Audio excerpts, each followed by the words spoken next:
Welcome to the Musician Circle podcast with your host, Aiden Brookstone, only at Studio Raphael. Glenn, thank you so much for joining me on the podcast. This is the Musician Circle. Super excited to have you, man. And I'll let you introduce yourself real quick. My name is Glenn. I live in Baton Rouge, Louisiana. Mostly lived here my whole life. And I play the guitar. Nice. Play in a couple of all original bands right now. Did a lot of cover band and kind of tourist type stuff in the past.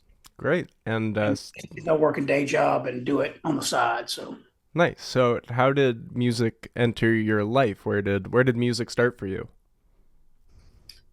Well, my dad played guitar a little bit. He was a hobbyist musician. It would be kind of like him just playing the acoustic guitar and singing songs on the couch after work, that sort of thing. So it started very early in that respect. And I guess from there, that's your dad probably is what inspired you to play guitar from there? Well, he did teach me some songs on the guitar when I was probably 9 or 10. And I guess I got more into it really as a teenager, not so much from my dad, but from just listening to music that I liked. I was kind of a metal kid back then. So I was a teenager in the 80s. Wow. Yeah. 1980s. Cool. So like what would you have been listening to back then? What was the it in the metal scene at that time? I think the mainstream was really hair metal. Did you have the long hair as well back then? Out of curiosity. I did eventually. Yeah. As a young teenager starting out, I probably didn't. But from the ages of probably 17 to 25, I did really have long hair, probably like down to here. That was great. And so you started with music with your dad a bit, and then kind of guitar didn't really sit with you. What inspired you to get into the instrument for yourself and kind of start that pursuit for you? The music that myself and my friends, my brother were listening to at the time was probably like Ozzy Osbourne, Dio, Iron Maiden, Van Halen, stuff like that. And I remember a moment, I'm like 14 years old, and I could play already a few songs on the guitar, stuff like, maybe a Beatles song or La Bamba, House of the Rising Sun, stuff like that I learned from my dad. And it was cool, but I remember listening to the metal stuff, and my friends were really, really into it at the time. And I was too. And there was a particular record that I heard. I just remember this moment walking down the street with an early Walkman style headphones with a cassette of there was the album was Speak of the Devil, which was a live album that Ozzy Osbourne put out. And it turns out the guitarist on that record is Brad Gillis, who replaced Randy Rhoads, who died. Okay. So they were performing all Black Sabbath songs on this record and no actual Ozzy Osbourne solo material. There's this guitar player, Brad Gillis, and he was just on fire. And his guitar solos were really, really passionate, even though he was a fill-in guy, which I didn't know that at the time. I just thought I was listening to awesome metal. Fill-in? That's What's that? What did you say? Fill-in? A fill-in guy? It was a fill-in. Would He it? was a Oh, fill in. replacement. Got it. Got it. Yeah, He yeah. he was filling in on the tour after the guitar player Randy Rhoads had died in an accident, Mm, and they were on tour. And they had to continue touring, gotcha. and they were under contract to. This is deep into the weeds, That's but fine. I like it. I like the little stuff. Keep going. yeah, you Uh, know. But that's the kind of stuff that from the my teenage years, that kind of thinking about the famous guitar gods of the era is what sort of inspired me, that cool. kind of thing. Yeah, absolutely. So maybe a little more of like a personal question to where you are now, but um, I mean, I guess I was listening to some of the stuff you were sharing, and I noticed that it was a little more country. The band that you're playing in with your brother as well. That's the case. Yeah, Yeah. there's been a lot of country influence Hmm. over the years, I would say, and that also comes from my dad to a certain extent. Yeah. And just being in Louisiana, where I live, it's just popular. Hmm. Um, and the one of the bands that I play with now is called Elsa.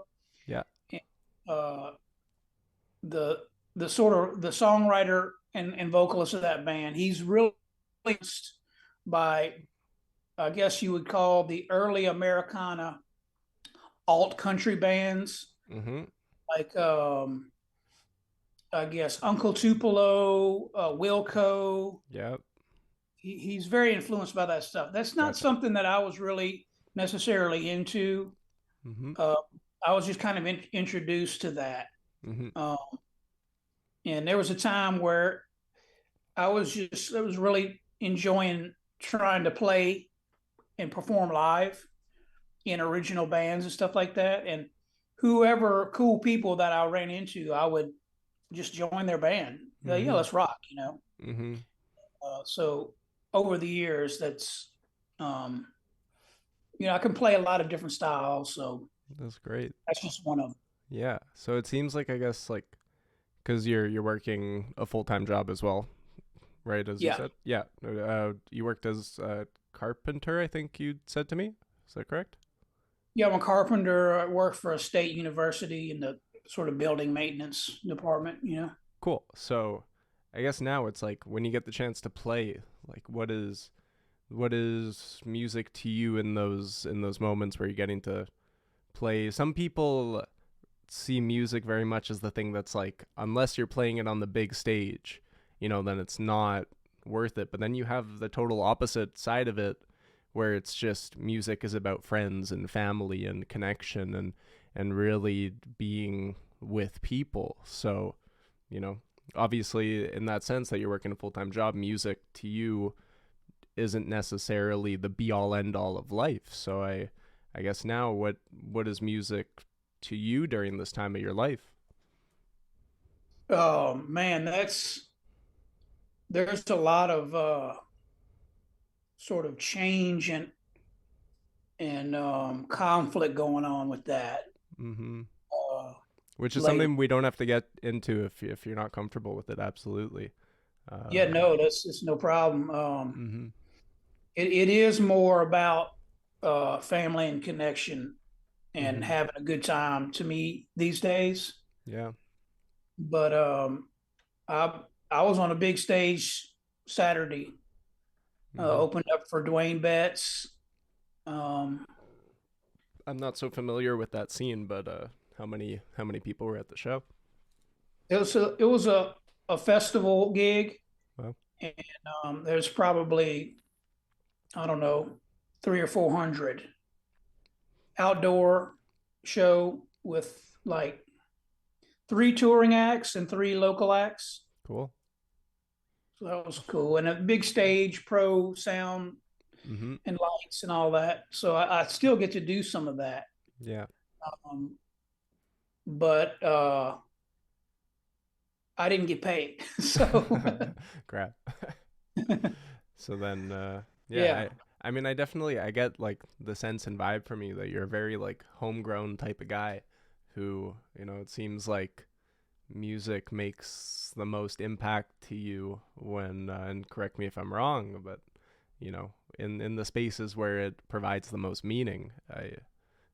That's something I think I've lost in some ways that I appreciate that you're kind of reconnecting me with at the moment is the way in which music is just able to, yeah, bring people together in such a powerful connective way. So I guess, yeah, that's a good question actually that came to me. What would you say was the sort of the most impactful moment when you were playing music for you? Was it a time when you were playing with your dad? Was it a time when you were playing for an audience? What was a time in music that really moved you? Um, uh, I want to kind of talk about what is the perfect moment, Sure. and that's kind of hard to find, but I can think of a few of them, and Mm-hmm. it's it's when you you're really connecting with your own performance and ability. Like you're connecting with your instrument, you're kind of nailing it in the moment. Um, you're kind of out of your head, and things are you're in a flow state. Mm-hmm. You're also like this is all happening at one time, the perfect moment. You're connecting with a band, you're playing in a band, and all everybody is on the same page and nailing it. And you can tell that we're all in the same moment. And the audience, you can tell that they're getting it too, all Mm-hmm. at the same time. Mm-hmm. That is the most insane feeling Mm-hmm. that a human being could possibly experience. Mm-hmm. Uh, and there's been a few of those moments over the years. Most of that has happened when I was playing sort of um, kind of local or original music type gigs with my friends, and we've created our own bands, and um, we might be opening for somebody that coming through on tour, or I did a few tours too. That too has happened, Mm-hmm. but mostly like I'm in the band, the group with my friends, and we've slogged it out, and and we just happen to be nailing it one night, and things come together. Mm-hmm. That has been some of the best moments, I would say. Mm-hmm. How often do you find that that sort of thing happens? Not often. Yeah, not often enough, at least. That's for sure. That's Maybe like maybe if you really want to have the utmost of that trifecta, probably maybe less than 10 times. man. It makes me miss it. Let's say I've played probably over 1,000 shows. Wow. So Yeah, there's like it reminds me of, and I haven't had this feeling in a while. I played in my high school concert band, and there was a moment in this one piece where the trumpets come in, and they when the trumpets in our trumpet section hit that note and just sort of rose up and just goosebumps all the way through my body. It was just that feeling of the band and the music just coming together in that moment. That's just so beautiful and so powerful, and is such a crazy sentiment to what music is really capable of. And yeah, yeah, that's great. Um, yeah, yeah, that's cool. it's amazing. So yeah, so what's it's such a hard place to follow up from. I guess I'm curious about what's happening in music for you now. You're playing with your brother's band. You're playing.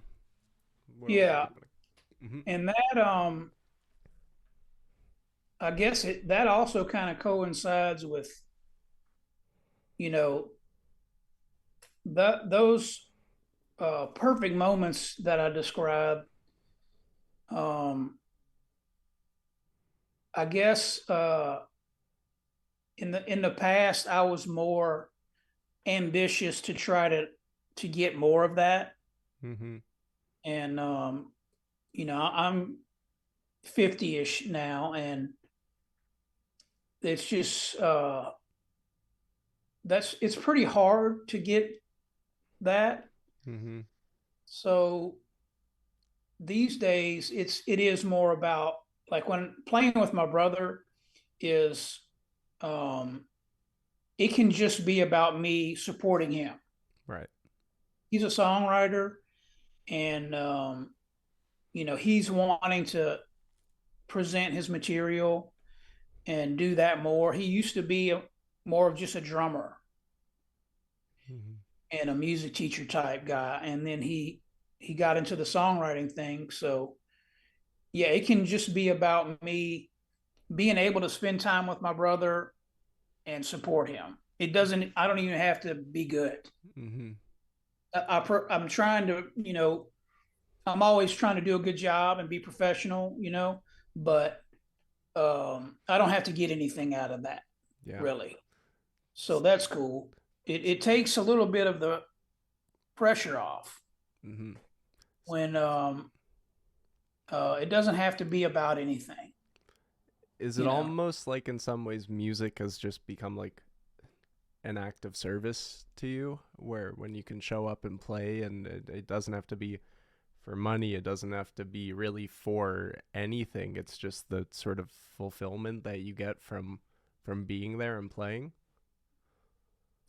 I would say that I'm trying to make that happen, Interesting.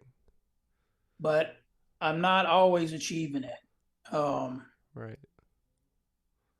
because there is a lot of, like, issues where, I mean, I get to play with musicians that are really good, and sometimes they also play in professional situations. Mm-hmm. And their standards are high.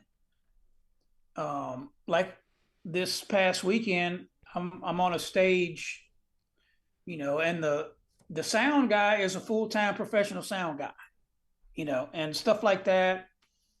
Or in the past, I I would play music full time as a job, Mm-hmm. and I would have to get paid. Yeah.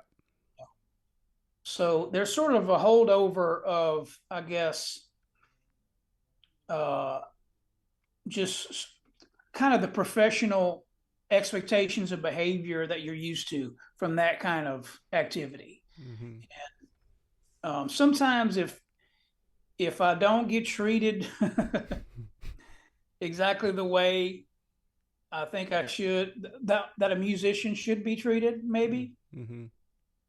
and that happens a lot. Musicians are not always treated with a great deal of, I don't know, professional Respect. and economic respect, maybe. Yeah, I hear you. So that can be frustrating. But For I'm sure. trying to get to that place that you're talking about where it can just be about the service thing. That is a bit of a higher concept to Mm-hmm. to get to, for sure. Yeah. So when, I guess you just said that you were at one point fully professional in music, like that was your living. Yeah. In 2008, early 2008, I was laid off from a construction job. And that time of I guess the economy was not great, and there was no work. Mm-hmm. And before that time, all of my music experience, I had played, some gigs and stuff, and been in some bands, and wrote some music, recorded some stuff. Mm-hmm. Before that, it was mostly me and my buddies writing our own music, recording our own music, playing, little punk rock shows and stuff, Mm-hmm. mostly. Yeah. But I had never really done any cover band or any professional stuff to speak of, really. Mm-hmm. So I was probably around 30ish in 2008, somewhere. But uh, I had a friend who was a working musician in New Orleans, and he was playing that there's a sort of a scene in New Orleans. You probably heard of Bourbon Street. Unfortunately, I haven't. It's probably something I should look into. Well, it's when you think of New Orleans, there's a big tourist economy, Right. right? Yeah. Well, there's sort of like a main street where all of that kind of culminates, and that's Cool. Bourbon Street. It's in the Got it. French Quarter. There's a lot of bars, and it's just people walk down the street, and you can go into different bars, and there's live bands and all Mm-hmm. kinds of music and stuff like that. Cool. It's it's a tourist trap. It really is. Yeah. But yeah, my friend was working down there as a musician, and I had hit him up, say, hey, if you know anybody needs a guitar player, and then sure enough, like the next week, he's hit me up. Yeah, these guys need a guitar player. I've been filling in, and I want to go do something else. So I went down there. A friend of mine was staying down there, living, and I stayed with him. I auditioned for this band. I played the gig that night, and they hired me. Well. And that year, so the uh, the tourist bands on Bourbon Street and down in New Orleans and stuff like that. So we would play at these same bars Sunday through Wednesday every week. We had like a residency, Mm-hmm. and then Thursday, Friday, and Saturday we would be out on the road playing like casino lounges, weddings, frat parties, just random bar gigs. So that year I played over 300 shows. Wow. And the following 3 years, it was a similar thing. So it was like Mm-hmm. for 4 years there, played in this cover band full time. That was my job. Mm-hmm. So yeah, for 4 years, I was a full time pro musician, kind of out of nowhere. Yeah. That's super cool. And then what what stopped that? Man, a couple of things. Kind Mm-hmm. of the entertainment industry was shrinking a little bit for the live music thing. Mm-hmm. The group that I was playing with, they were really into alcohol. Got it. A lot of trouble with that. Yeah. And I tried jumping into some other bands to continue that sort of thing, and just the it just got too situation just got too desperate. I had to take a job. Right. I just wasn't ever able to get back to that. Yeah. Money was so tight. Even though those 4 years I made a living, it wasn't enough to really save a lot. So whenever the the gigs kind of fell out, I just had to go get a job. It was easy for me to go back Yeah. Totally. to get a job. So that's what happened. Mm-hmm. It is what it is. Do you kind of miss it at all, or where are you at with it? No, I do miss it. I do Mm-hmm. miss it. I enjoy doing that. Yeah. But yeah, it can be a bit on the unhealthy side. You know, Yeah. I think you can do it in a definitely a healthier way than those guys were doing it. Yeah. You I know? mean, it definitely. I don't know. It's hard to, I think, for myself really understand to a degree. I've had my own struggles with substances, but it's crazy just to look at music and entertainment and the arts in general and just see how much pain and suffering there is in a lot of the community and a lot of the people. In some ways, I guess Yeah, that's what kind of inspires me to be here as well. Is I just I see and I've experienced the struggles as well that come with these communities and with these lifestyles and with the desire to create something for ourselves. And yeah, for me, it's a nice. This is sort of where for you, and I'm sure in other ways it's in you have other acts of service, but showing up for music is an act of service for you. For me, showing up and ideally becoming somebody who can people can feel like they can trust and build community from and really create honest positive connections.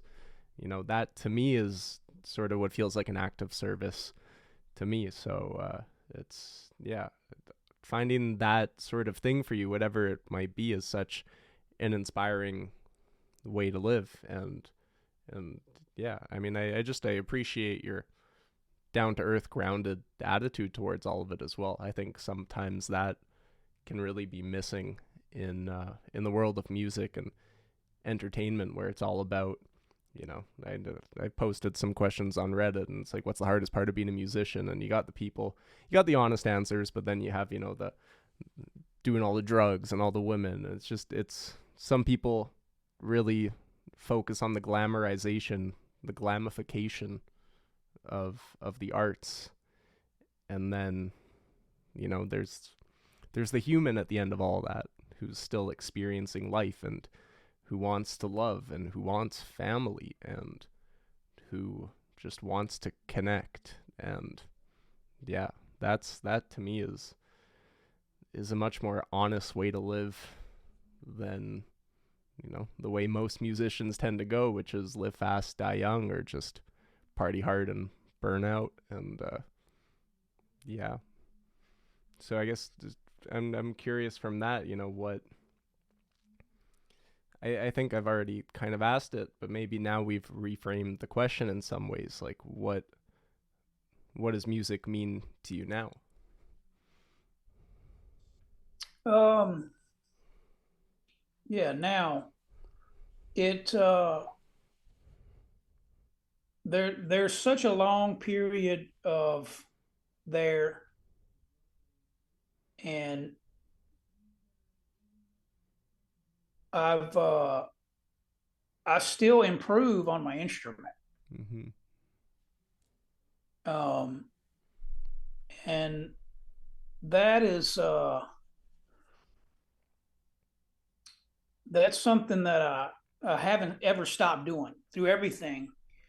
Through the times that say I had to kind of quit playing with other people because maybe I had a daughter at one time, Mm-hmm. and didn't have time. I had a newborn child, Mm-hmm. so there were probably a couple of years really when that happens. You don't have time to do anything. Mm-hmm. I don't care who you are. Mm-hmm. If you're trying to be a father or a parent, Yeah. you don't have time for extra stuff. Mm-hmm. The early part, anyway. When your kid can jump in the kitchen and fix a sandwich without injuring themselves, then things open up a little bit. Yeah. But like all the different ups and downs, I've continued to improve on the instrument, and I can't necessarily pin down why that is fulfilling. I really can't. Mm. Um, but it's um, it's a nebulous type of just comfort and fulfillment to keep trying to get better at something. Mm-hmm. So there's that, and like we said earlier, um, yeah, the acts of service thing, like where I'm supporting my brother and his activities. Mm-hmm. It's not so much about me, um, and it's just fun. It's Yeah. fun, you Which know. I think a It's lot of enjoying. people forget that it is just fun. If So. you can play with people and you're having fun, then man, that's good enough. Mm-hmm. You know, when you were talking about the I guess the kind of, I don't know, abuse drama, drug abuse drama Mm-hmm. that kind of ends up happening a lot in entertainment. Mm-hmm. Um, what I recognize, and with myself too, is so let's say you got somebody earlier on in their life, maybe you're not having the best situation, maybe at home or at school. You're a troubled young person in some kind of way. Everybody has those moments. Mm-hmm. But I think with music and people who gravitate to music at that point, sometimes something happens and there's some relief that happens from whether it's like, okay, maybe you were inadvertently showed talent Mm-hmm. and you were praised by someone Right. and you maybe you weren't getting a lot of praise from other areas. Mm-hmm. You know, you performed, um, something that and that the praise you can get from that can be really intense too. Like, Yeah. say a little kid, somebody said, "Oh my God, that's amazing." If you Mm-hmm. say that to a child that they just did something amazing, Mm-hmm. I mean, what if they had never heard that in their life? Mm-hmm. That they did something amazing. And some people might, their mom and dad might tell them they do stuff amazing every day. Which you hope for most kids. Yeah. Yeah, that would be, but or some aspect of that situation, not necessarily how I'm exactly describing it. Yeah. Maybe you're able to connect with a certain crowd only because of music Mm-hmm. or something like that, Yeah. or just even playing the instrument gave you some kind of intense relief. I think that like a lot of those people that have that experience, Mm-hmm. they continue to have some trouble, even though they're getting something from music down the line, Mm-hmm. and other things enter into that too, like validation Yeah. and drugs and alcohol, stuff Yeah. like that, sex. Well, it's such like a I think so many musicians it's obviously I focus it in on musicians because that's just the nature of the discussion in the podcast, but it's people too. It's this constant search for outer validation. And there's and I think kind of as you mentioned like with the child, and I think that's a lot of where it starts is in childhood, and it's not feeling maybe appreciated or shown some sort of excitement for what a child does. It's we all want that feeling of doing something great and people seeing us and saying they're applauding us for it in one way or another. It's that feeling of feeling like we did something powerful, something impactful. We gave back to the world and people recognized us for it. That's the word I'm looking for.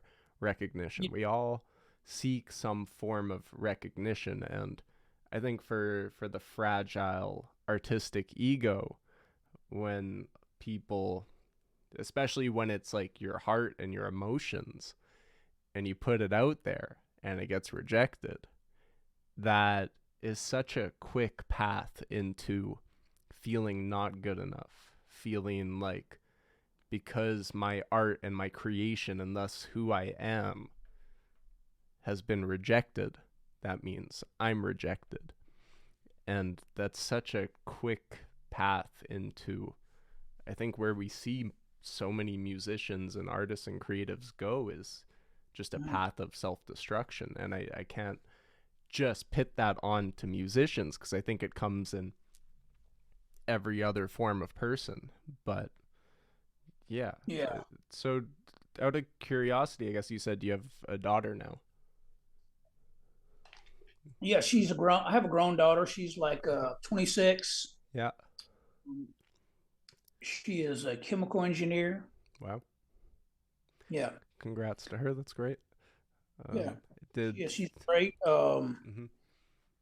she her she was captain of percussion in the marching band in her high school, Mm-hmm. but her interest in music wasn't uh, as intense. You Yeah. know, she's really smart and could be good at anything. I Yeah. think it was more of a social thing for her. For sure. And I mean, like, I don't think there's anything wrong with that either in terms of Yeah, music being a social thing. I think that's like you hear the stories of, to a lot of people, music means family. Music is like that thing. I forget if it was, I think it was who I was talking to just last week, Mule, a really nice guy, a good drummer, great drummer. I was just saying how music to him was like sitting around playing music with the family, and like that just that was it for him. I'm pretty sure it was him. I could be wrong, but that just seems to be such a consistent story for people. It's like after dinner, you go, you sit, you play music, and that was just what brought the family together at the end of the night. And nowadays as well, it's like with the computers and the TVs and the phones and every piece of technology and distraction, it's like we've lost so much of that innate ability to connect. And how sad that is, but also what an opportunity that is to bring music back into our lives, just as not even as of course you have people who want to take it seriously, but just bringing it into our lives in a way that can be casual and in a way that can be nuanced and more about using it as a time to take ourselves out of the distraction of the outer world and bring us closer together. And I think that's a great opportunity for anyone and everyone. It's yeah. If you could get something like that going on, it I think it also could help with people maybe getting a little too off in the validation seeking thing. If you mm-hmm, were a musician that's used to, going after that, mm-hmm, shifting over to, a more of a family style thing could be good. yeah. Well, that's like Do that's they have a I don't know a big music scene where you are? unfortunately not. Yep. That's something I've always felt really lacking here, which is why, for me building this up is it's a big part of my mission, and my goal is to create Where those is here? sorts. Vancouver, British Columbia. And there's not a really a music scene there. It's a I've heard super so much about that place being like really kind of idyllic and beautiful. absolutely beautiful, just so darn expensive. And Hmm. because of that, sort of in terms of Canada, a lot of the music that has come out of it, mainly Montreal or Calgary, because those are kind of like the two cities that tend to be a little more affordable for people making a musician's living. So that tends to be the places. Vancouver, like we're talking for a one bedroom tiny apartment, like $2,500 a month. Like Yeah. it's super. It's a extremely unaffordable city, and a lot of the money here is kind of already invested in properties, and it's just kind of handed down from family to family for the most part. They're doing a lot of building of apartments and condos and stuff at the moment, but even then they're just going to be priced super high, and it's just a really uh it's an arts killer, let's just say that. It doesn't create space for Yeah. creatives to cultivate much. So yeah, my goal here really, like something I'm working on as well, is like songwriter circles and like jam session circles, just sort of things like more Yeah. resources just for musicians to come together, and also offering opportunities to kids as well, because I teach kids during the week.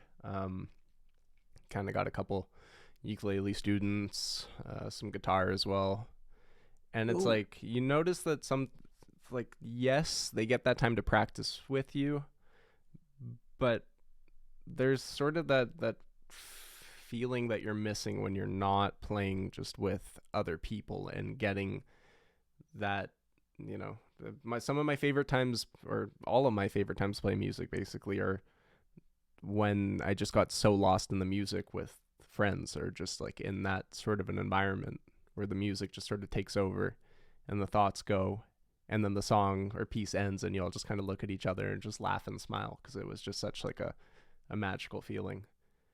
And Mm, yeah, that's something that I'm definitely seeking to create more of, and hopefully bring a lot more of that to Vancouver as well. So yeah.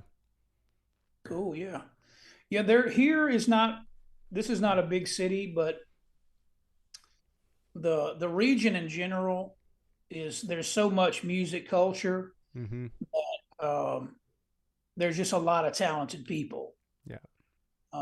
Not a lot of opportunity for to make a living doing it, Mm-hmm. but um, plenty of gigs available. You know, Mm-hmm. uh, a lot of really good players. They're kind Yeah. of, you know, they kind of grow on trees out here, unfortunately. Is it like intimidating to you by any chance? Absolutely. Yeah. Absolutely. Yeah. I'm like the 35th best guitar player in town. So, Which is still a pretty good number. I gotta give it to you. There's a lot of people below 35. I'll say that. yeah, but it's cool, and there's like there's the New Orleans thing. I live 90 minutes from New Orleans. Cool. So there are pro jazz Oh yeah. people all over the place, and it's an hour to the west is Lafayette, Louisiana, which is what they would call Cajun country. Mm-hmm. And they're winning Grammys out there with that stuff. Right. So, Hmm. yeah. And there's a lot of people around here, even in my town, who are all kind of dipping toes in that, you know, guys that live here in Baton Rouge that are professional musicians, and they're like descended from other professional musicians. Right. Like their uncle is a famous fiddle player in this Cajun band that won a Grammy 10 years ago, stuff like that. Mm-hmm. Those kind of characters are all over the place. Yeah.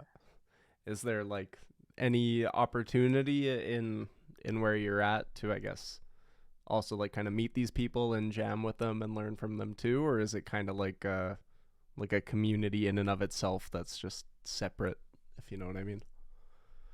It it kind of is um, separate, but if you're if you're out there doing a lot and a social person, then yes, absolutely, you can meet um, almost any kind of musician that you want to meet, and find an opportunity to uh, connect, and it maybe even jam, maybe even get a gig.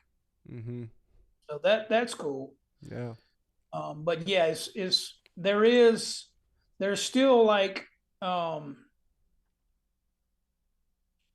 you know all the good musicians, they're very demanding,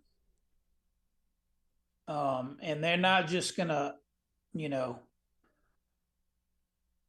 they're not gonna give you any praise if you don't deserve it. Right. So Uh, it's kind of like that a little bit. yeah. So then I guess a curious question from where you're at the moment, like what do you feel is missing in your scene? What would what do you feel is, if it were there, it would just be so beneficial for you as a musician in your life and in your hometown? So my hometown is sort of the conservative. um I guess it's like the super right wing business town next to two really famous uh, sort of cultural centers, Mm-hmm. where Lafayette and New Orleans are famous for their art and their culture. Right. Baton Rouge is famous for its politicians Uh-huh. and its business Mm-hmm. and its football team, stuff like that. Mm-hmm. So all that would have to happen here to make the music business better would be less football. That's all it would take.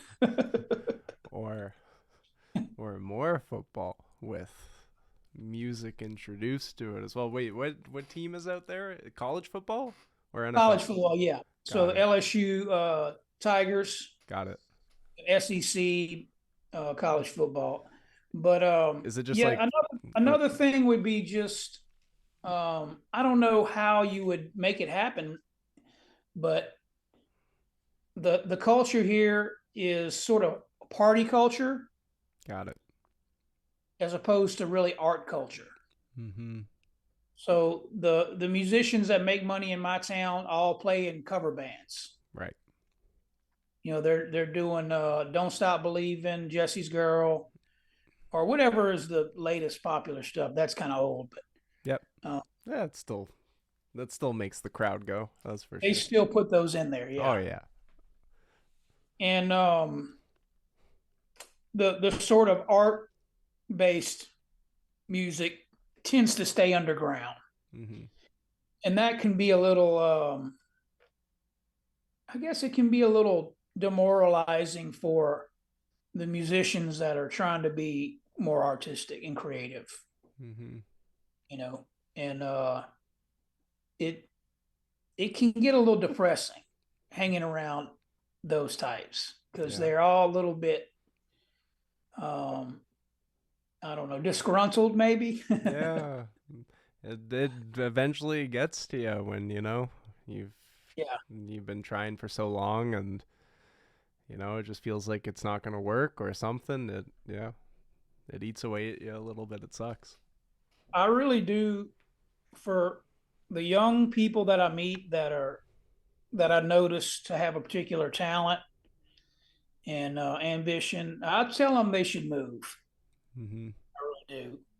If there's really a person that I can tell that they want to play music full time as a career, then but there's this weird thing about this area, man. It maybe it's because it's so family oriented.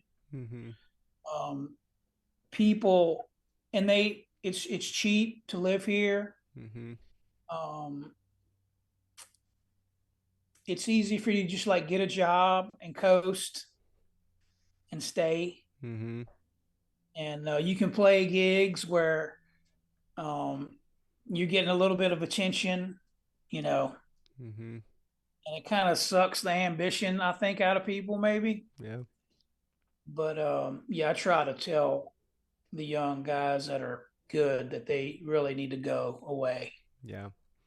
I mean, I think it's a tale as old as Hollywood in some ways, that if you want to make it, so to speak, in an industry like music or film or any of them, you gotta go to the places where the buzz is happening. And if there's really no scene in a city, like I was just speaking with Shuggy before, super nice guy as well. We were discussing sort of the early music scenes, like the New York scene in the 1960s, and the grunge scene in the 90s and Seattle, and that it's the big acts come out of a buzzing scene and a buzzing community. And if there's not a community that everyone is lifting one another up, then it can definitely become super easy to become sort of, I guess, complacent, or to lose your ambition and to just kind of, become satisfied or content with what is. And while I don't necessarily think that sort of chasing the dream to that degree is for everyone, you see it's how the No, it's downfall. not. Yeah, there's a absolutely a negative to it as well, that there's the downfall of so many of these artists who go chasing fame, and then they sort of reach it and it either never becomes good enough, or they just realize that it's never what they actually wanted. And in some ways it's It's pretty hard. yeah, it's like we all want that recognition, but at the same time there is such a beauty to just being with those that you love and who love you in return. It is family that I think really, that it's sort of that cliche story in some ways of like, somebody spends their whole life traveling and going elsewhere, and then their parents are on their deathbed and they return and they sort of realize how many years they lost that they could have spent with family as well. And I think we do live in a beautiful age where the internet offers us so many opportunities as well without necessarily having to leave the home. But yeah, I mean, at the end of it all, everybody's on their own path and their own journey. But I guess finding, You have a family? absolutely, this is actually currently my parents' home at the moment. As I work on the podcast and my business, I do entertainment work in Vancouver as well. Like this is my home base, and I'm recognizing in this process as well just how freaking important my parents are to me. And Yeah. being literally this close to them is like, there was a time where I was very against my parents, and obviously it's not their fault. There's teenage rebellion that comes into it and just life and things. But as I've grown older and come to really understand the importance of this connection and this bond, it just, there's really nothing like the parent child connection. And it goes to show why so many kids who either grow up without a dad or without a mom or something, they have these traumas throughout their life because there was something missing. And it's that loving father or loving mother that nurtured them and guided them. Yeah, not everybody has it. Totally. And Yeah. so There's a lot of it's, that going around probably. yeah, So it's you and I are lucky with that for sure, regard. for sure. That's I absolutely don't take it for granted, not a single day. I'm And you especially seems like um more a lot of times it takes a longer time to get to the point where you're maybe recognizing the value of your parents as opposed to being rebellious against them or angry with them. mhm. Sometimes, a lot of times, that comes much later in life. Mhm. So if it's coming at a an earlier time, that's probably good. Oh, for sure. You can move forward. You Yeah. know, Yeah, and I mean, like, it's in some ways I recognize like an aspect of my life, and it's kind of separate to music, but at the same time it is music.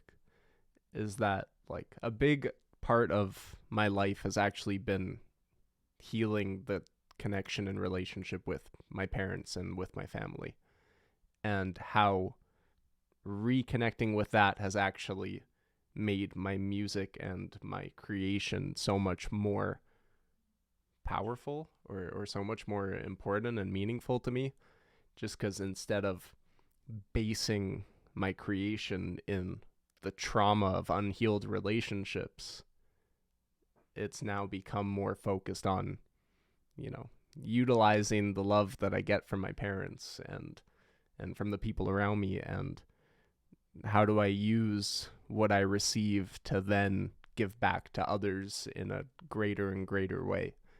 And that's, I guess it relates to, the concept of chasing the dream of living this huge life in music, where, when we do it all for ourselves, that doesn't necessarily always bring us what we're looking for. And in some ways, the less emphasis I put on the big stage career in music, and the more I focus on the connections I'm able to create, just like this, where it's just one person or just one space, one room of people, that that leaves me with such a feeling of fulfillment rather than going home being like, I played a great show and sure these people think they love me or they think they know me, but it's their Yeah. idea of me and who I really am are two different things. And Yeah. It's whether you got what you were hoping to get or not, and you don't always get it. yeah, so uh, I see is that the Takamine back there? it is, yeah, nice eye. It was actually not necessarily gifted to me, but it's my brother's wife's dad's spare guitar. He's a really cool guy, great musician, and I I didn't have an acoustic at the time, and I just said to him like, "Look, I want to get into teaching and do more music and stuff. I don't have an acoustic. Do you have one I could borrow?" And he just said, "Here you go." So I've been using it for about a Yeah, year now. we've had a couple of those in the family. They're good. Yeah, I love it. I mean, I can play a Still couple have one. notes. Still have One sec. dads.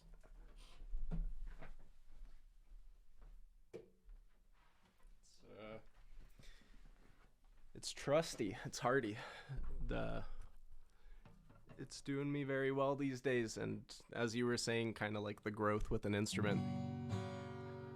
It's kind of it's such a beautiful experience to like grow alongside my instrument as well. And something I was saying to actually to him, um, my brother's wife's dad, was how this journey with an instrument is like such a dance. And you said how when you had your daughter, there was just that time. It was just, life is just too busy. You just don't have time with the instrument.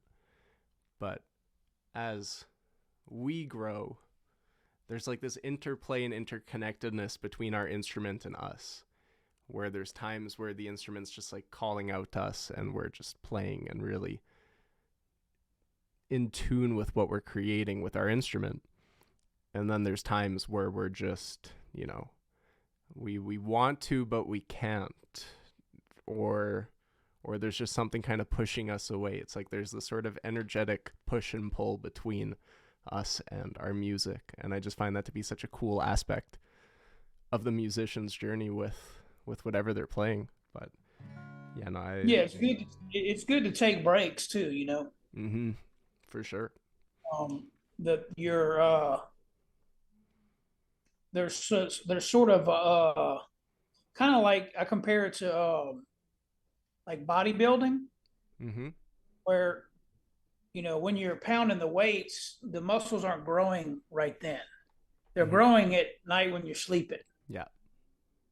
So yeah, that step away and the brain connections happen, and Mm-hmm. then come back, and then things fall into place. Yeah. That happens. For That's sure. which is cool. For sure. And yeah, I mean, it's how I like to teach as well. It's like I think some people or most people nowadays kind of expect immediate gratification. I think that's become a thing of the modern world. Um, and it's that kind of reminder that you're going to practice for half an hour. It might sort of still be hard at that half hour, but if you take a step back, come back to it, all of a sudden your fingers kind of randomly somehow they know a little better than they did half an hour ago. And it's just that constant growth of building. Yeah, I think it really is building a muscle, building the brain muscle. And as you put in the reps, the ease at which you can perform whatever it is that you're trying to perform gets easier and easier. And yeah, Teaching is not easy. nope. But it's super gratifying. I really love it. It is. It Yeah. is. I was not a good teacher. No? No, I gave guitar lessons here and there. Mm-hmm. It just wasn't really my talent. You Mm-hmm. know, I enjoyed doing it, but yeah, it wasn't really my talent. I would have to definitely. I accepted the fact that it wasn't my thing. Yeah. Not a I big deal, but I still do like when I get the chance to help someone. Um, and any time that I can, um, to give information I enjoy doing that. You Mm-hmm. know.